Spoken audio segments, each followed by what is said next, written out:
just go over a few things that you can do right at home with your own camera and a few cheap lights and just get something so it just looks a little bit better when you're on camera. Stay tuned.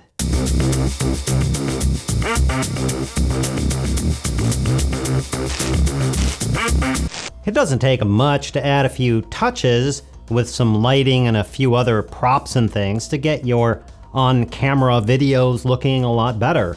For instance, I add that light, and then I add that light, then I add that light, and add those few different practical lights sitting up there, these red LEDs, and I've changed the whole scope of everything. Let's just walk through a little bit of this, and I'll show you what I've done, and maybe you can learn something off this that'll help you. Okay, inevitably someone will come into a room, they'll just turn on their overhead lights and start filming. I noticed the white balance is a little off, whatever, but dark eye, circles under the eyes, the attention's more back there. It's okay. It's just a little bit off. By adding just a few lights, you can change the whole dynamics of the way you look on camera and what you have in here. Right now, it's just, if I add a light over here and a light over here and a light over the top of me, it'll look a lot better. Plus, that camera, to deal with these lights, is about 2000 ISO. I normally shoot at 320, which means I'm gonna get a lot more noise, a lot more grain, and it's just not gonna look as good. And the white balance, again, it's hard to white balance these lights. Let's do some lighting. All right, that looks a lot better. Let me break down what I have for you. The camera in this situation is now set from 2000 with the normal indoor lights down to 320 ISO, which is gonna make the image sharper. There's a lot more to that, I won't go into it, but it's gonna look better at 320 ISO. All right, let's break down what we got here and turn off some of these lights so I can show you. We have a light behind me sitting on the floor, shining up there.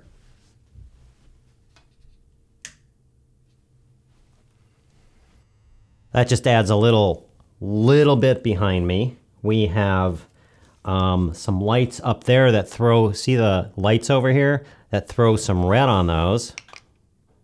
There those go.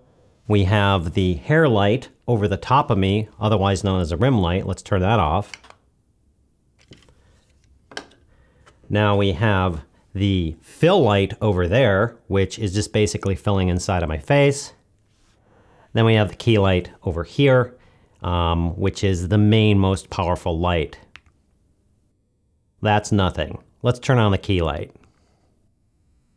Okay, now at first you may look at this key light and go, wow, that's really dark. What the heck's going on? That's about right for me. When I add in my fill light over here, you'll notice it just fills in. Let's turn off the key light. That's not a lot. I mean, there's not a lot going on here. Remember, it's a fill light. You're just trying to fill in the shadows that occur. Shadows, blackness, just fills them in. So we have a key light. That's at about, I think that's at about 100%. It's a triade, and we have another triade over here from Aperture. I believe that's got to be at maybe 40, 30%, something like that. It might be less than that. So now we have my face and myself lit, but it still looks kind of bland.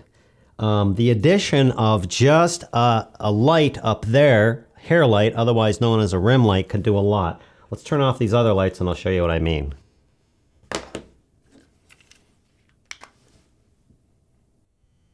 That's a hair light or a rim light that's sitting up over here. Now, it's also it's close enough to that back wall where it's hitting some of that. I purposely did that because I wanted to sort of, if you notice, there's sort of a bit of a halo-ish around me, and that's what it looks like, but it's actually hitting the back wall. This is off.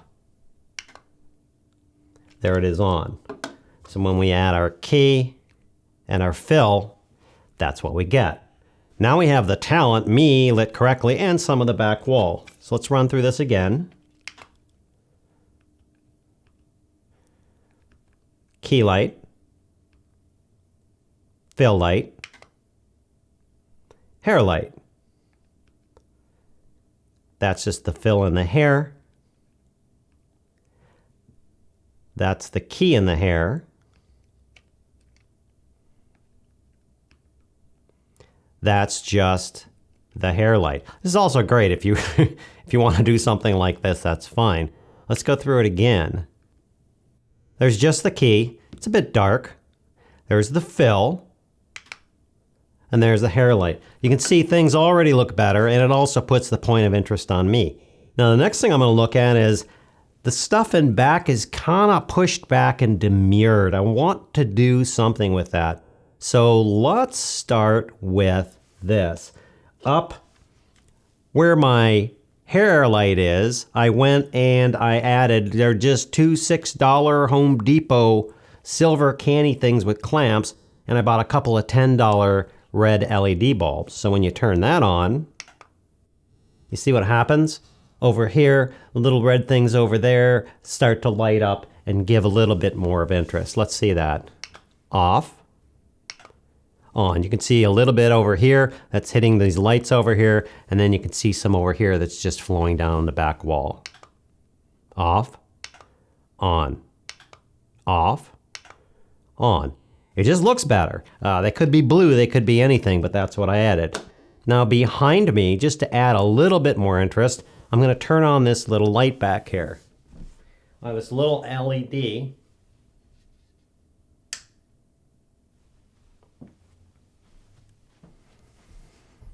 That's not much. It just adds a little more dimension down here behind me. And that's all the lighting on and what it looks like. I think it looks better. I think it looks good. And I think hopefully that will help you. Just remember, play with your lights. Add something that shines some light on you. Add some key and fill and hair. They're cheap. Again, you can get them for $6 from Home Depot, a total investment of maybe $30. And you can light yourself, get your camera dialed in and make it look better. Then don't forget about the background. The background's important. What you want to create is a sense of color, a sense of depth, something. One other thing to note is, a viewer pointed this out, is I have taken a huge liberty here by having this desk sitting here, which has a line, horizon line, that brick wall back there, which also has a horizon line. And if your camera's out of kilter a little bit, it's gonna mess someone up. I had this table a bit off and I had my camera a bit off. It was actually 1.5 degrees. I checked it. And one viewer noticed like, wow, it just blew his mind with the horizon line off, and he couldn't watch because he kept looking at the oddness of that. So that's another thing to watch back there. Make sure your things are horizontal and vertical in your camera. Make sure your camera is set up perfectly horizontally and vertically so things just don't look out of kilter. Okay, so let's talk about self. You're in a hurry and you jump out of bed and you're gonna film your episode before you take off for this important appointment. You know, maybe at least get out of your pajamas and use one of these things on your hair. Okay, that's better, but you know, if you really look at it, I got a lot of stuff going on back there with all the brick and all the lines and everything else. And I have all this thing with lines and everything else, and it's got all sorts of contrasting color. I think we could do better than that. Let's take a look at maybe changing something up that puts the attention more on me than on the shirt and the brick wall. Okay, that's a little better. It's the attention is more on the point of interest, which in these types of videos is me. Yeah, that doesn't look bad. I might add a little something else just to offset the back colors and what's going on back there. Maybe try a jacket. Okay, that definitely offsets me from the background. It's pretty red. I would use this. I wouldn't mind. Maybe we should try a different color. Let's try blue and see what we get. My personal taste, I actually like the blue better. It really throws all the reds and everything back and, again, makes me the point of interest for this video, and your attention seems to go more here than blend in with that red plus the red jacket. Heck, I might even try gray. Yeah, gray's okay. If I were going to do this, I'd probably wear a different shirt, like maybe a, like some color, maybe not red, but like maybe a more blue shirt or a teal or something that offset this gray with this gray and the background. I think I'm going to stick with blue.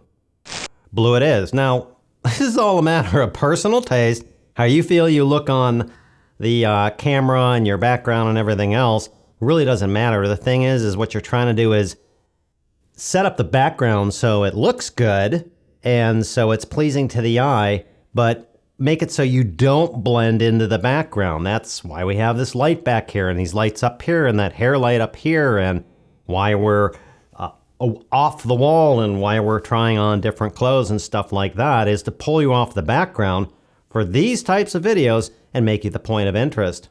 I think it looks good. Here's another thing to take into account. Maybe you notice it, maybe you don't. I have a bunch of stuff on this table that not only doesn't apply to anything, but this shows confusion or disorder. It doesn't take much to clean this up. Let's just get this crap off of here and maybe we can put something up there that's pleasing and keeps the attention on the person who's speaking to the camera, but doesn't say to the viewer, wow, this person is unorganized. Let's do that.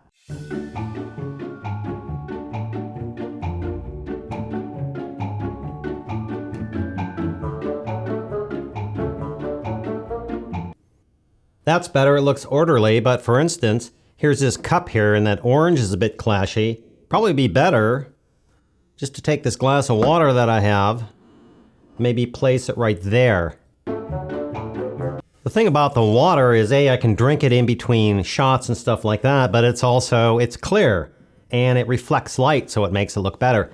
It's not great, but it looks a heck of a lot better than the last shot we had with all the confusion. It looks like there's some order in here. That's the same reason I put those lights up over there, was to frame me a little bit, and I moved the different lengths and stuff like that, and the lights over there. Just having these lights all over everywhere would just, again, scream confusion, disorder, not logical thinking, and we want the impression that occurs on the viewer to be of confidence, of order, and that's one way to do it. Here's another thing you would watch. Let's just start with focus. If you're not focused on the subject, it's just not going to look right. Here's what I'm going to do. I'm going to focus on the back wall and come back and show you how weird it looks. Okay, I've reset my focus. I've actually focused back on these lights. They're about maybe 6-7 feet away. It's okay. The problem is I'm really soft, the point of interest. If I were talking about those and standing here, I would definitely do that. But the point of interest is you, so you need to focus on you, and that brings you to what do you focus on? Well, you focus on the eyeballs. Let's do that.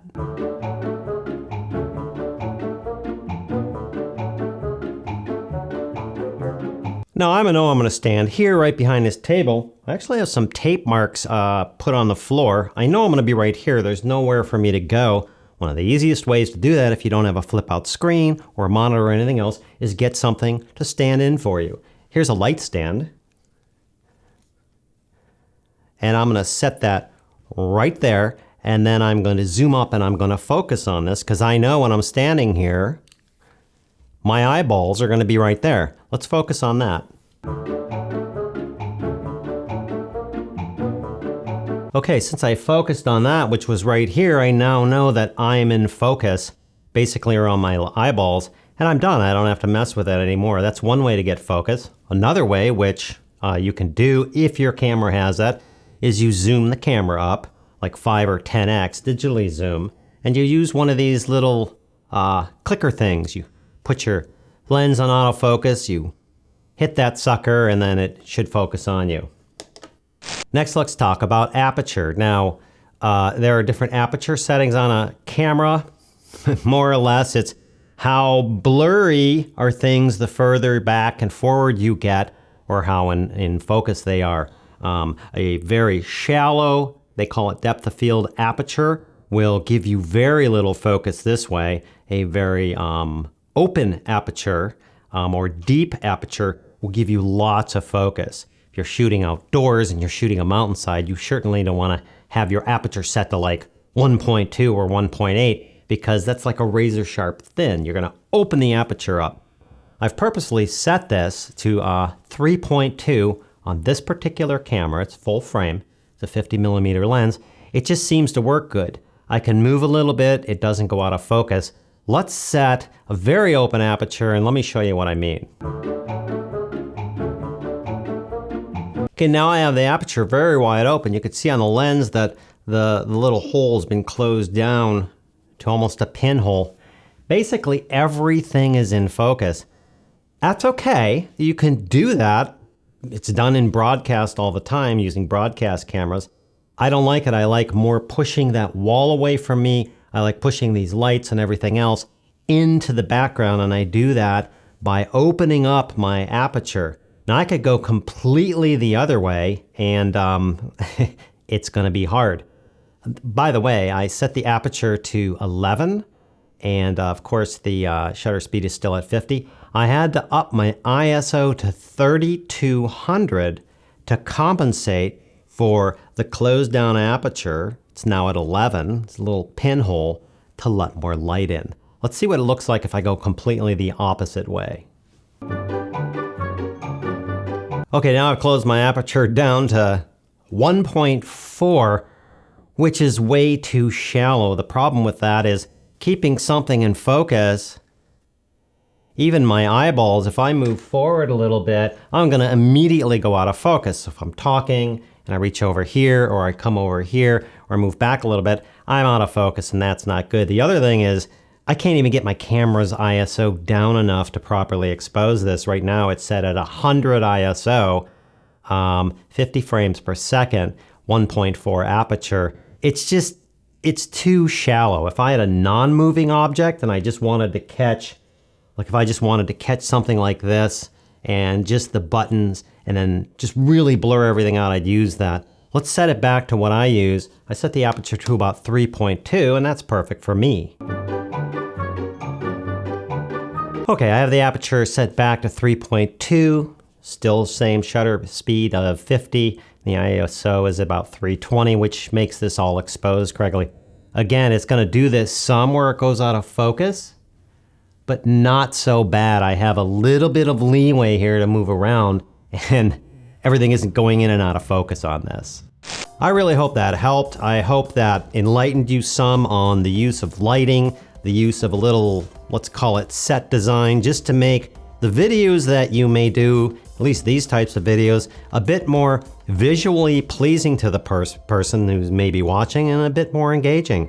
I hope that helps. Thanks for watching, and we'll see you next time.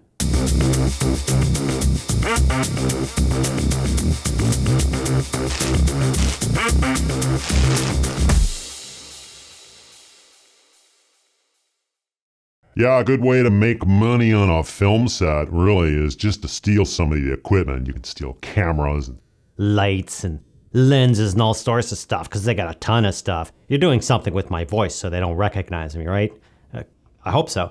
And so yeah, and the thing is no one will ever know, and I made a pile of money. Hey!